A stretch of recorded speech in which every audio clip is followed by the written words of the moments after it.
Sometimes, when you play a decades-old game that was massively impactful to you personally and hugely influential to the world of gaming in general, it can be hard to remember what you saw in it or why it caused such a stir.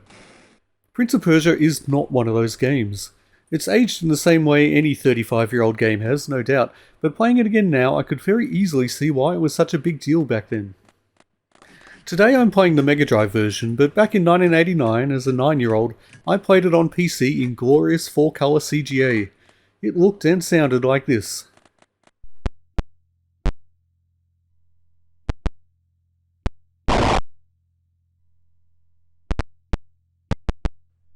And I think it still looks fine like this. The clean, simple graphics work well for environments such as these, and the smoothness of the animation was incredible for the era. The Mega Drive version has some nice extra graphical touches though. But that said, I can't say for sure, my memories of the PC version have faded greatly, but I do seem to remember the gameplay just feeling a little sharper, a little smoother back then. But who knows, apart from anything else, my expectations of what good gameplay feels like have no doubt changed greatly over the decades, and ultimately the Mega Drive version feels fine. Prince of Persia is at its core a simple but highly enjoyable platformer with fundamentally solid gameplay and very well designed levels. That design is constrained in a way by the fact that this is essentially a tile-based game taking place over a series of separate screens, with each screen consisting of 3 levels of 11 tiles each, all presented in a very appealing isometric perspective. So yeah, the environments are basically made up of right angles and blocks of a specific size. There are no curved surfaces or anything like that, but this allows for some very precise movement.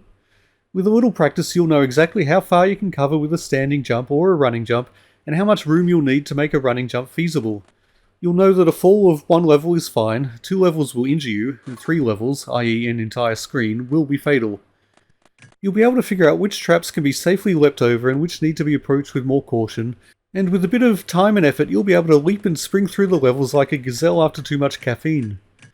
Once you know what you're doing, Prince of Persia can be an extremely satisfying game just to move through, in a way that, to be honest, is still kind of rare today, and back in 1989 it was an absolute miracle. Part of that is down to the smoothness of the animation. If you know much about the history of games, you probably know that Prince of Persia was one of the first to use rotoscoping for its animations. You've probably even seen some of the raw footage that creator Jordan Mechner used as a reference.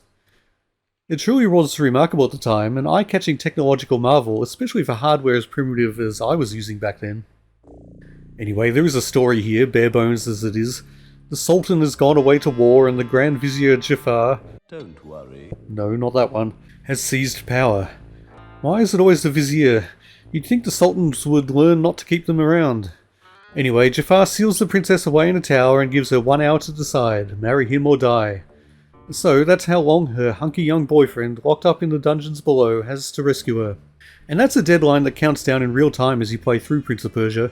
You're constantly reminded of how long you have left to get through the game's 12 levels, and if that time expires, that's it.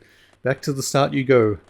Or in this version of the game at least you can enter a password for a specific level, but the password does include how much time you've got left, so that may not be a big help if you only made it up to level 6 with 2 minutes remaining on the clock.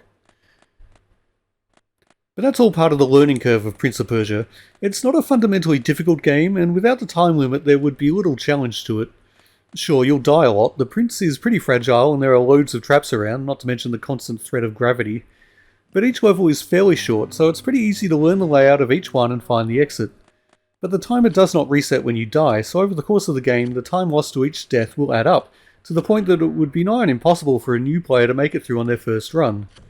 Well, unless they abuse the password system by learning a level thoroughly, then reset the game and entering a password they got before they wasted all their time, of course. But I didn't have that option back in the day. I did it the proper hardcore way, dammit. Plus I was 9, and I sucked at games. It took me months to get through Prince of Persia. But hell, I enjoyed every minute of my time playing it. It might seem like an odd comparison, but I always thought that the first Tomb Raider games on the PlayStation were the natural successor to Prince of Persia.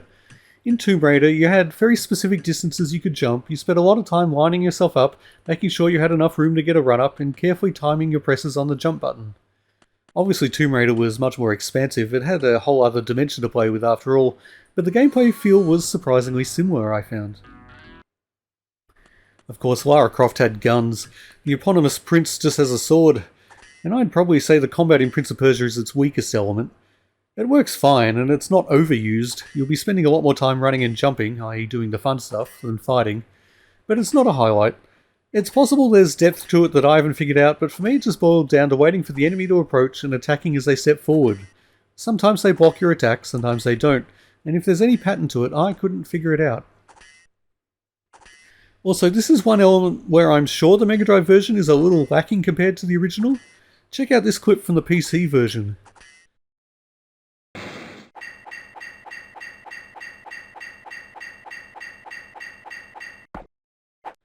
That fast-paced blocking and counter-attacking is impossible in the Mega Drive version, at least as far as I could figure out. But I definitely remember it in the version I played back in the day, and I do seem to remember the combat feeling smoother and faster paced too. But like I say, it's not a huge issue.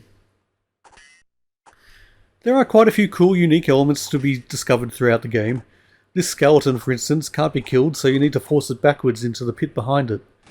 Then there's this mirror, which can only be destroyed by leaping through it, which creates a mysterious doppelganger. And it turns out the guy is a real bastard who's got it in for you. He shows up a little later to seal a gate and send you plummeting back down into the depths of the dungeon. And he turns up once more right near the end of the game, sword drawn, ready for combat. He can be attacked, but any damage you do to him is reflected to you. The solution, of course, is simply to put away your sword.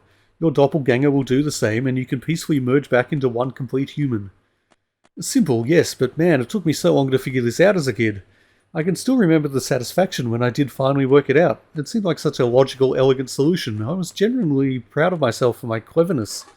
To be fair, I was only 9. There's also this cool little mouse which can be seen in one of the between-level cutscenes of the princess awaiting her fate. Turns out she's not just standing idly by, she does have some agency in sending this little friend out to assist you. And his assistance proves to be vital. Without it, you'd be stuck behind this gate forever. And on top of these nice little additions, the levels are just really well designed. None of them are very large, but some of them are quite open and intricate, and there are loads of secrets hidden throughout. Most significantly, there are several special potions that will increase the size of your health bar, and it will take some thorough exploring to track them all down. If you're intent on finding them all and you're not exploiting the password system, these secrets will definitely require at least a few playthroughs to find. And then, once you've found everything and memorized the level layouts well enough to get through the 12 levels, to reach Jafar and cut him down with sand still in the hourglass, and to rescue the princess and secure the inevitable happy ending, it might just be that this is where the game truly starts. Because here's the thing, Prince of Persia might just be the perfect game for people who want to get into speedrunning. I would honestly say that if someone put a gun to my head and demanded I pick a game to devote dozens of hours to speedrunning, there's a good chance I'd pick Prince of Persia. And that's not just because there's a timer built in. Again, it comes down to the fundamental simplicity of the core gameplay loop. It's all about moving precise specific distances and performing precise specific actions. It's the sort of game that, with a lot of practice and dedication, could potentially be played blindfolded. Even the combat, which I imagined would be the most irritating factor, has been easily managed by speedrunners, on other formats at least. I never really tried speedrunning Prince of Persia back in the day, but, and this is something I mentioned in another video, my mother did. Kind of. She wasn't exactly a hardcore gamer, she didn't get onto the internet and learn all the ways to optimize the route or break the game with glitches, partially because there was no internet back then. But she played the game a lot, and in so doing learned a highly efficient path through the game and got damn good at executing it. I'm not sure if she would have been so motivated to do so if the game didn't have a built-in clock, so I have to call it a pretty cool design choice to feature it. The world record speedrun these days is down to 12 and a bit minutes, and of course my mother got nowhere close to that. I got even less close. Even today, with the help of the occasional quick save, it took some effort to make it to the end within the hour. In fact, it was close enough that I decided to wait it out and see what happened if I let the time expire after killing Jafar, but before waltzing into the princess's chamber for the joyous reunion. It's still the bad ending. Jafar still seizes the crown, which is impressive given how dead he is. Oh well, I guess Persia is now ruled over by a corpse. Could be worse. So that's Prince of Persia. It's an extremely easy game to recommend for anyone with an interest in the history of games, as it was just so damn influential. But it's honestly worth playing by, well, pretty much everyone, especially people who might have been introduced to the series by the rather cool new Prince of Persia game, The Lost Crown. The legacy continues. Well, thanks for watching. Please consider giving this video a like and subscribing if you'd like to see more stuff from me. And let me know in the comments if you've got any fond memories of Prince of Persia. be it the old school version or the latest release, or any of the several games in between. Until next time though, get off my lawn.